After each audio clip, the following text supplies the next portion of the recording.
Namo Phat. Thanks for joining me for our daily practice check-in. Listen, listen, listen. This beautiful sound calls us back to our true home.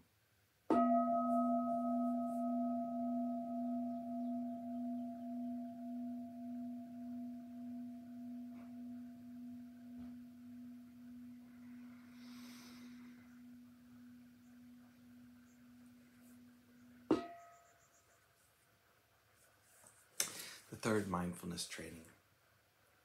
Aware of the suffering caused by sexual misconduct, I vow to cultivate responsibility and learn ways to protect the safety and integrity of individuals, couples, families, and society. I'm determined not to engage in sexual relations without love and a long-term commitment.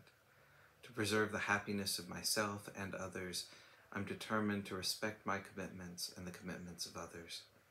I will do everything in my power to protect children from sexual abuse and to prevent couples and families from being broken by sexual misconduct.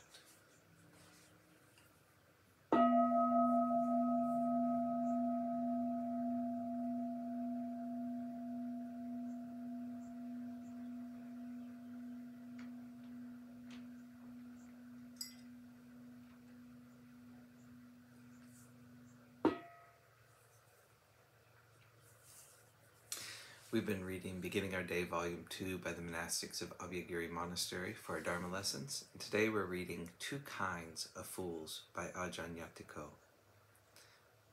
One of the things Ajahn Chah taught was what he called earthworm wisdom.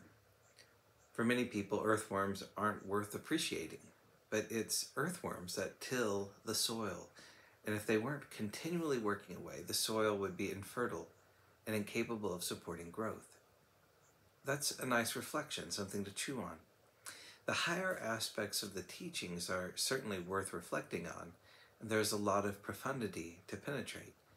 But it's also true that we live in a community, and very often, community living is where the rubber hits the road. This is where we have contact, where we come together and rub up against our rough edges. Everyone in the community has the potential to make mistakes and cause offense or harm.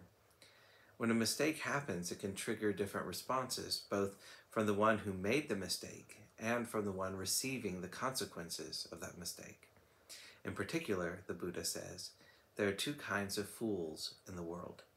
One is a fool who, when having made a mistake, either an offense or a hurtful action toward another person, doesn't ask for forgiveness.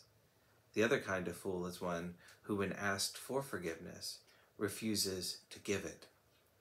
Do we sometimes act like one of these fools? That's something else to reflect upon.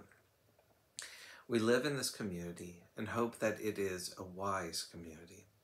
We want to establish, maintain, and care for harmony here because it is valuable and also because it is vulnerable. Like all relationships, those we have with our companions here require our generosity, and we have to put our hearts into that. We do this by opening our eyes, taking a look around, seeing how people are doing, and responding with our hearts. We reach out to people who look like they may be struggling, not doing so well, or needing a little bit of a lift. And in our hearts, we forgive those who've made mistakes, whether they've asked for forgiveness or not. That's just ordinary kindness, but it's earthworm kindness.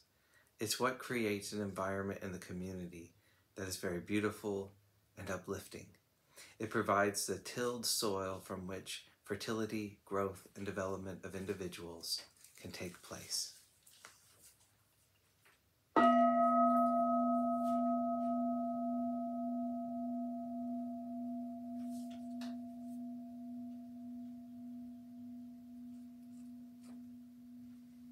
May all beings be well, may all beings be happy, may all beings be peaceful.